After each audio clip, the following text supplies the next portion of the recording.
తోని కొంత దుఃఖంతో పెడుతున్నటువంటి ప్రెస్ కాన్ఫరెన్స్ అన్నదాతల పట్ల ఆవేదనతో రైతు రుణమాఫీ విషయంలో ఈ ప్రభుత్వం చేస్తున్నటువంటి వంచన ఈ ప్రభుత్వం యొక్క దుర్మార్గ పద్ధతులపైన ఆవేదనతో మాట్లాడడం జరుగుతూ ఉంది. నిన్న రైతు సురేందర్ రెడ్డి గారు రుణమాఫీ జరగలేదని ఆయన ఆత్మహత్య చేసుకున్న విషయం మనందరికీ తెలుసు. ఆ ఆత్మహత్య కూడా ఎక్కడ చేసుకున్నారు? ఆయన మేడ్చల్లో వ్యవసాయ శాఖ కార్యాలయం ముందు చెట్టుకు ఊరేసుకొని చనిపోయారు. అంటే 9 నెలల కాంగ్రెస్ పార్టీ ప్రభుత్వ పాలన రైతుల పాలిట యమపాశంగా మారింది. దానికి సాక్ష్యం సురేందర్ రెడ్డి గారి ఆత్మహత్య. సురేందర్ రెడ్డి గారు తన ఆత్మహత్య ప్రెస్ నోట్లో చాలా స్పష్టంగా ఆయన రాయడం జరిగింది. ఆయన సూసైడ్ నోట్ ఒకసారి చూసినట్టయితే బ్యాంకు పాస్బుక్ మీదనే ఆయన సూసైడ్ నోట్ కూడా రాశారు. ఇందులో చాలా స్పష్టంగా రాశారు ఈ సూసైడ్ నోట్లో, నా చావుకి కారణం క్రాప్ లోన్ కాకపోవడము, నా చావుకు కారణం క్రాప్ లోన్ చిచ్చు అనే పదం కూడా రాశాడు. అంటే ఆయన తల్లిగారికి ఆయనకు ఇద్దరూ ఒకే రేషన్ కార్డులో ఉండడం వల్ల రుణమాఫీ కావడం లేదు అని ఆవేదనతో రాశారు.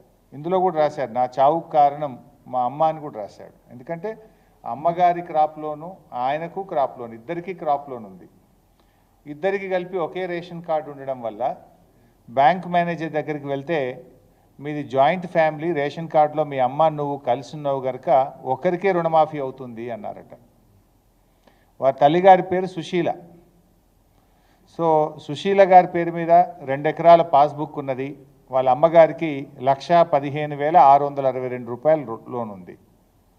అదేవిధంగా సురేందర్ రెడ్డి గారికి 4 ఎకరాల భూమి ఉంది. ఆయన పాస్బుక్ మీద 1,92,443 రూపాయల రుణం ఉంది. ఆయన ఒక 4 రోజుల క్రితం సురేందర్ రెడ్డి గారు బ్యాంకుకు వెళ్ళారు. ఏపీజీవీబీ బ్యాంకులో ఆయనకు రుణం ఉంటే బ్యాంకుకు వెళ్ళి మేనేజర్ గారిని అడిగారు. మేనేజర్ గారు ఏమన్నారంటే మీ అమ్మగారిది నీది ఒకే రేషన్ కార్డులో ఉంది కనుక ఒక్కరికే రుణం మాఫీ అవుతుంది, ఇద్దరికి కలిపి 2 లక్షల రూపాయలు మాత్రమే అవుతుంది, మిగతా డబ్బు మీరు చెల్లించండి అని బ్యాంక్ మేనేజర్ అనిరుద్ధ్ గారు ఆయనకు చెప్పారు. సో దాంతో మానసికంగా కలత చెందినటువంటి సురేందర్ రెడ్డి గారు ఇంట్లో కుటుంబ సభ్యులకు రుణమాఫీ జరగలేదు అని బాధ వెలిబుచ్చుతూ ఇప్పుడు నన్ను డబ్బు కట్టమంటున్నారు, ఇంకా 1,10,000 రూపాయలు కట్టమంటున్నారు, నేను ఎక్కడి నుంచి తేవాలి అని ఆయన భార్యతో కుమారుడితో చాలా బాధ చెప్తూ ఇంట్లో నుంచి బయటకు పోయాడు. తిరిగి రాలేదు. తర్వాత చూస్తే అర్థమైంది ఏంటంటే మేడ్చల్ వ్యవసాయ శాఖ కార్యాలయం ముందు చెట్టుకు ఉరివేసుకొని సూసైడ్ నోట్ రాసి సురేందర్ రెడ్డి గారు చనిపోవడం జరిగింది. సురేందర్ రెడ్డి గారి సూసైడ్ నోట్ సాక్షిగా అడుగుతా ఉన్నారు రేవంత్ రెడ్డి గారు, నువ్వే చెప్పినావు కదా 15 ఆగస్టు నాడు ఖమ్మంకు పోయి రైతులకు రుణమాఫీ అయిపోయింది అన్నావు కదా, అయిపోయిందా? మరి అయిపోతే సురేందర్ రెడ్డి గారు ఎందుకు ఆత్మహత్య చేసుకున్నారు? మీరే చెప్పిండ్రు కదా రేషన్ కార్డుతో లింకు లేదు అని నువ్వు చెప్పినావా లేదా?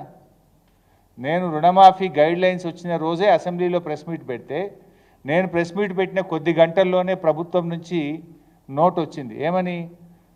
రుణమాఫీకి రేషన్ కార్డుతో లింకు లేదు అన్నారు.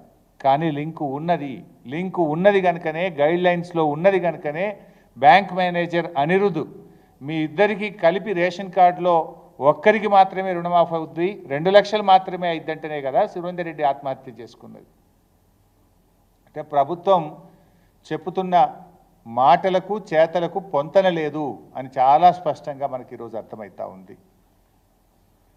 రుణమాఫీ లబ్ధిదారులను ఆంక్షల పేరుతో నువ్వు పన్నిన పన్నాగం ఇవాళ రైతుల మెడకు ఉరితాడైంది. నువ్వు రాజకీయంగా బ్లఫ్ చేద్దామనుకున్నావు, నీ బ్లఫ్కు మూల్యం ఇవాళ సురేందర్ రెడ్డి గారి చావు, సురేందర్ రెడ్డి గారి మరణం.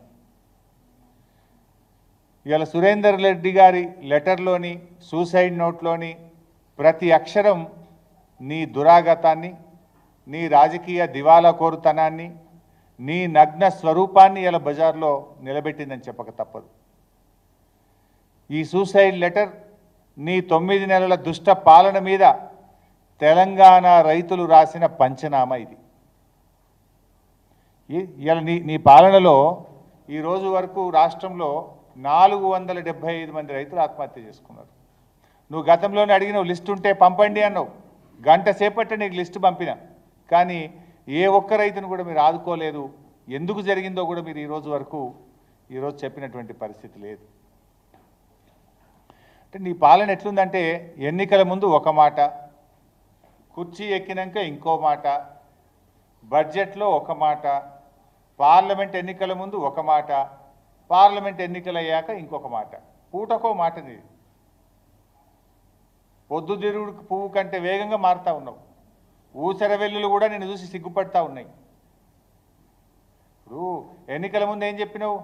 పరిగెత్తండి, అప్పులు తెచ్చుకోండి, నేను రాగానే డిసెంబర్ 9 నాడు 2 లక్షల రుణమాఫీ చేస్తాను. ఆ రోజు చెప్పినావా? రేషన్ కార్డు ఉంటే చేస్తా, కుటుంబానికి ఒక్కరికే చేస్తా, ఉద్యోగస్తులు ఉంటే ఇయ్యా, ఇవేం చెప్పలే కదా నువ్వు. ఆ రోజు అందరికీ చేస్తా అన్నావు, పరిగెత్తి తెచ్చుకోండి అన్నావు ఎన్నికల ముందు. ఎన్నికలు అయ్యాక ఏమన్నావు? ఒకసారి నువ్వు ఒక్క సంవత్సరం కడుపు కట్టుకుంటే చాలు 49,000 కోట్లు మాఫీ చేసేస్తా అన్నావు. మరి నువ్వు కడుపు కట్టుకుంటలేవా ఇప్పుడు? మరి ఎందుకు కోతలు పెడుతున్నావు? బ్యాంకుల్లో రైతులు తీసుకున్న అప్పులు 49,000 కోట్లు నువ్వే చెప్పినావు. కడుపు కట్టుకుంటే చాలు ఒక సంవత్సరంలో చేస్తా అని చెప్పినావు. క్యాబినెట్ మీటింగ్ అయినాక నువ్వే ప్రెస్ మీట్ పెట్టి 31,000 కోట్లు 41 లక్షల మంది రైతులకు చేస్తా అని చెప్పినావు. బడ్జెట్లో చూస్తే 26 లక్షల కోట్లు పెట్టినావు. చేసిందేమో 17,000 కోట్లు.